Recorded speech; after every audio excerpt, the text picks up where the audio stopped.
ജനങ്ങളുടെ ദാസന്മാരായി പ്രവർത്തിക്കേണ്ടവരുമാണ്. മറ്റു ബൂർഷ്വാ പാർട്ടികളെ പോലെയല്ല.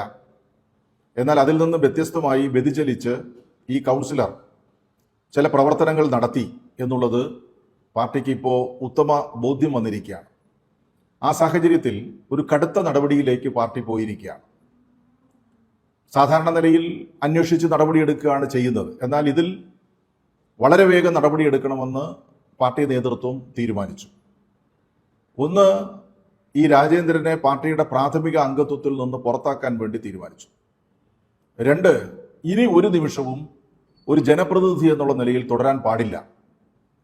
അത്രയ്ക്ക് ഗുരുതരമായിട്ടുള്ള തെറ്റാണ് ഈ കൗൺസിലറുടെ ഭാഗത്തുനിന്ന് സംഭവിച്ചിരിക്കുന്നത്.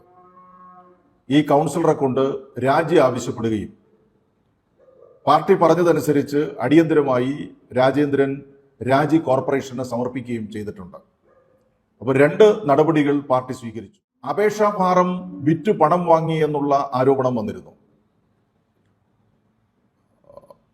അതുപോലെ തന്നെ ഹരിതകർമ്മസേനയുടെ പണം